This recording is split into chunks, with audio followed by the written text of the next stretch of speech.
warahmatullahi wabarakatuh. Waalaikumsalam warahmatullahi wabarakatuh. Bagaimana kabarnya hari ini anak-anak? Alhamdulillah, luar biasa. Allahu Akbar. Yes. Oke, sebelum itu marilah kita membaca doa terlebih dahulu. Dimohon untuk ketua kelasnya Mbak Tia, silakan nanti doa untuk Sebelum pembelajaran pada siang hari ini, teman-teman marilah kita berdoa terlebih dahulu. Bismillahirrahmanirrahim. Raditu billahi rabban wa bil islami dinan wa bi Muhammadin nabiyyan wa rasulan. Rabbi zidni ilma warzuqni fahma. Amin ya rabbal alamin. Oke, terima kasih atas. Oke. Sebelumnya di sini ada yang nggak masuk? Teman-teman yang mau Rifki, kenapa lagi dia? Sakit bu. Bolos sakit. Bolos. Oke, bisa ya. Lainnya masuk berarti ya. Oke. Anak-anak, minggu kemarin kan kita udah membahas mengenai sifat wajib Allah, sifat mustahil Allah, sifat jaiz Allah kan. Nah, pada hari ini kita membahas mengenai apa? Taubat, taat, dan istiqomah. Oke, ada yang tahu ini apa? PPT. PPT. Ini adalah PPT yang dimana ini adalah bahan ajar yang ibu buat biar kalian mudah memahami materinya ya. Tujuan pembelajaran kita pada hari ini tuh apa aja? Nah, diharapkan ini anak-anak dapat mengetahui apa itu taubat, apa itu taat, dan apa itu istiqomah, dan juga bisa membiasakan tiga hal ini dalam kehidupan sehari-hari. Oke. Terus setelah ibu menjelaskan materi, nanti kita akan melakukan evaluasi berupa game. Nanti instruksinya saya jelaskan di akhir pembelajaran. Oke. Ya. Oke, materi yang pertama kita membahas tentang taubat. Anak-anak, ada yang bisa bantu bacakan gimana sih pengertian taubat itu? Siapa yang mau baca? Saya bu. Oke, silakan. Taubat secara bahasa artinya kembali. Secara istilah artinya kembali ke jalan yang benar dan didasari keinginan yang kuat dalam hati untuk tidak kembali melakukan dosa-dosa yang pernah dilakukan sebelumnya. Oke, terima kasih telah membaca.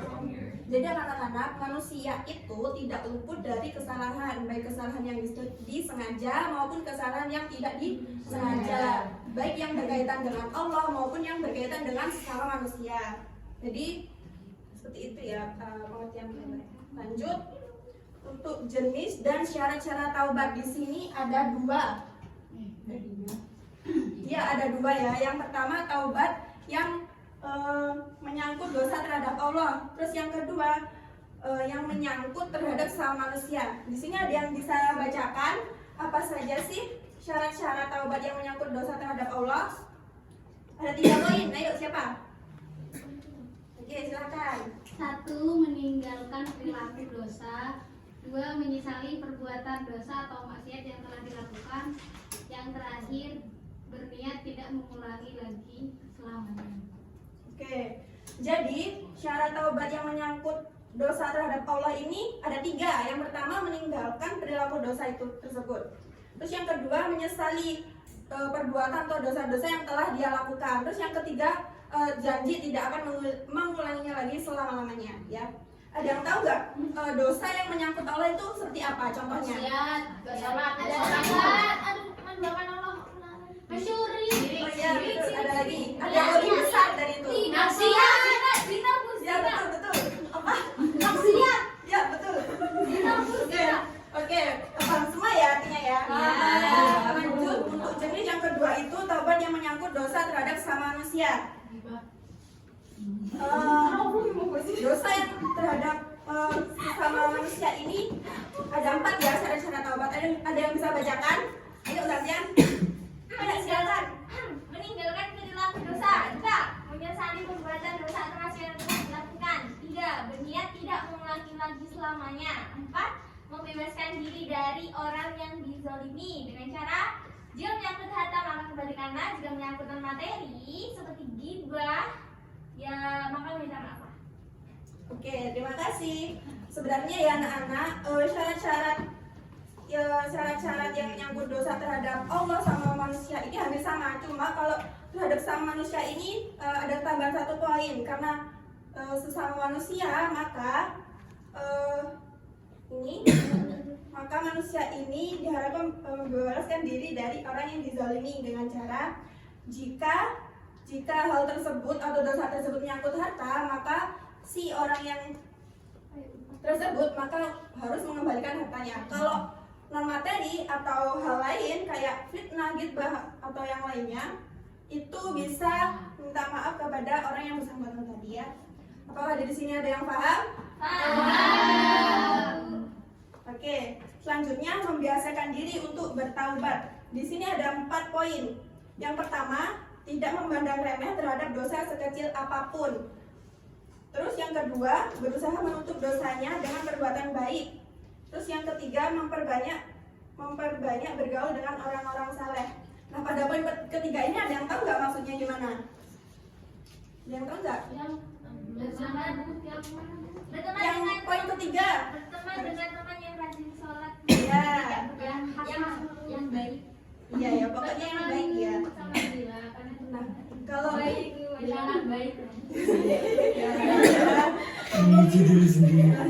Terus yang poin keempat itu bersikap hati-hati dalam bergaul. Sebenarnya kita ini harus hati-hati dalam bergaul, pintar-pintar memilih teman agar kita tidak terpengaruh hal-hal buruk pada diri kita.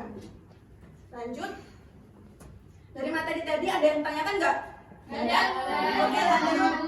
Selanjutnya ada materi taat. Di sini ada yang bisa minta tolong bacain pengertian taat itu seperti apa? Satu kalimat aja. Saya Bu. Iya. Taat secara bahasa tunduk atau patuh. Nah, secara istilah itu segala perintah dan aturan yang ada. Oke, terima kasih. Jadi taat kepada Allah itu artinya patuh kepada perintah dan juga aturan-aturan yang telah dibuat oleh Allah, baik aturan itu yang berhubungan dengan ibadah maupun dengan sesama manusia. Oke, lanjut. Terus ada bentuk atau contoh-contoh perbuatan taat dalam kehidupan sehari-hari. Misal nih, siapa yang bisa bacain contoh di sini? Saya. Iya, iya.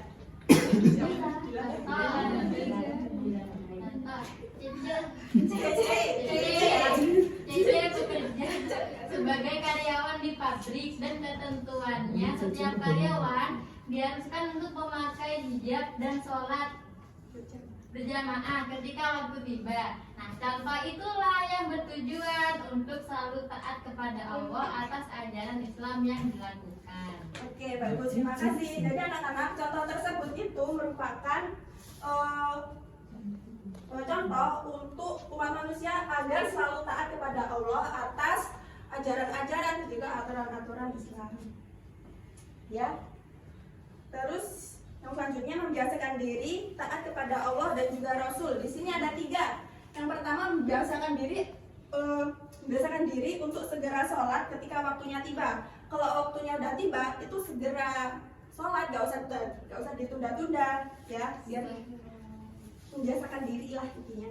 Terus yang kedua, selalu disiplin mengikuti tata tertib yang ada. Misal kalau yang di sekolah, ya tata tertib sekolah. Kalau yang di masjid, tata tertib masjid. Kalau di luar, ya tata tertib di masyarakat gitu. Terus yang ketiga, menjaga diri agar tidak melakukan hal-hal yang dilarang oleh agama. Ada yang tahu nggak hal yang dilarang oleh agama itu apa? Banyak sekali loh. Oke. Mencuri Bu, Iya. ghibah, Iya. fitnah, Iya. mengadu domba Bu. Iya. Sudah Oke. dilarang. Bagus. Sekali ya. Oke, dari materi kedua ini tadi ada yang ditanyakan atau sudah paham semua? Paham. Oke, lanjut ya. Untuk materi ketiga ini adalah istiqomah. Nah, jadi secara bahasa istiqomah itu artinya lurus. Dan secara istilah merupakan istiqomah adalah suatu perbuatan dan juga sifat yang mengikuti jalan Allah yang diridhoi oleh Allah. Dari sini ada yang ya kan? Tidak, Bu. Oke. Di sini ada 3 cara agar tetap istiqomah. Yang pertama, meluruskan niat. Ada yang tahu maksud dari meluruskan niat itu seperti apa? Niatnya harus lurus. Ya seperti itu ya, niatnya apa? Niat lurus didasari konsisten karena mencari ridho Allah. Iya, jadi maksud dari meluruskan niat itu merupakan agar niat kita ini diridhoi oleh Allah. Supaya tidak tergoda dengan hal-hal yang buruk, ya, yang menghalangi kita. Terus yang kedua, cara yang kedua itu adalah meningkatkan kualitas ibadah sedikit demi sedikit, kayak membiasakan membaca Al-Quran. Membiasakan membaca Al-Quran setiap hari atau secara rutin itu bisa membuat kita konsisten atau istiqomah ya dalam beribadah. Terus selain itu kita juga dapat berdoa dan juga berzikir. Terus yang ketiga, bergaul dengan orang soleh kayak tadi. Ada yang tahu nggak maksudnya bergaul dengan orang soleh itu seperti apa? Jangan ya, baik. Bergaul dengan kawan-kawan dengan orang yang Biasa-biasa beribadah, Bu. yang taat beribadah. Ya Bu, contohnya bubur kemarin, sholat dulu, jangan makan dulu. Yang bagus sekali. Nah, terima kasih. Nah, jadi anak-anak, dari materi ketiga hal materi yang saya jelaskan tadi, ada yang tanyakan nggak atau sudah paham semua? Sudah paham? Oke, karena sudah paham semua, kita akan melakukan evaluasi berupa game. Nah, gamenya ini itu gamenya ini nanti saya akan bagi jadi 2 kelompok ya, depan sama belakang. Nanti perwakilan maju ke depan untuk menjawab soal. Soalnya mudah sekali.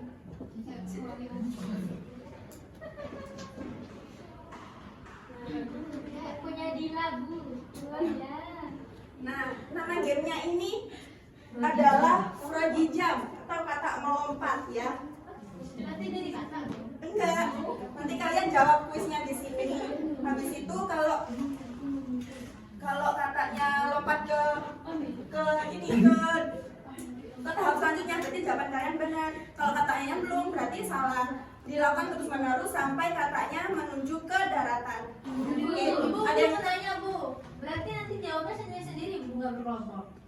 Bantu kelompok. gantian kan ini saya menyediakan soal. Nanti satu anak jawab 3 soal, kelompok lain juga.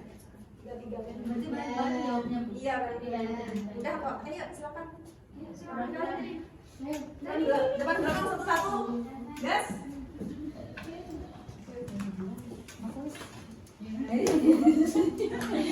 Nah, teman-teman kelompok lain juga bisa membantu semuanya ya. Sini nak. Nanti siapa dulu yang mau? Oh, sweet. Siapa dulu yang mau main? Jangan sweet. Ya, sweet. Satu kertas ya, ternyata tahu.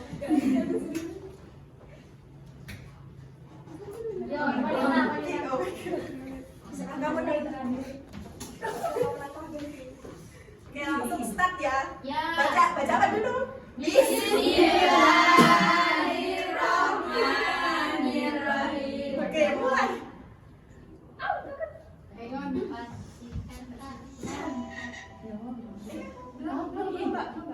Ini ada waktunya ya, 20 detik satu soal. Meluruskan Ini niat. soalnya ada di atas. Ya, meluruskan niat.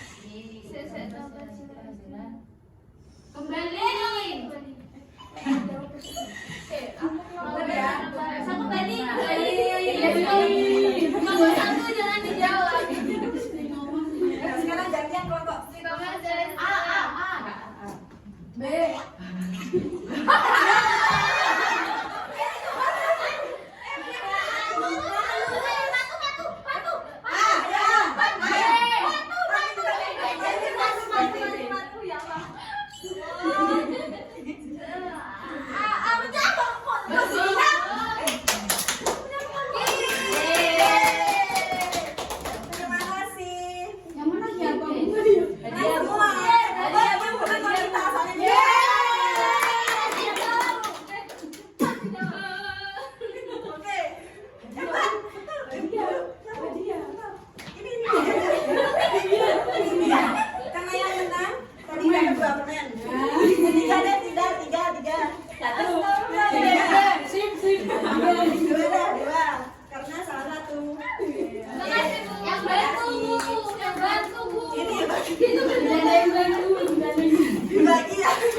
Saya harap kalian dapat memahami apa yang saya jelaskan tadi.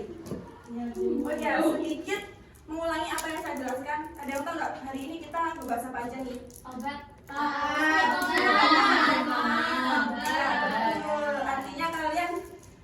Artinya kalian udah memahami ya dari awal hingga akhir. Iya, Bu. Nah, untuk pertemuan selanjutnya itu kita akan membahas mengenai berdoa dan juga berzikir. Anak-anak di rumah minta tolong untuk membaca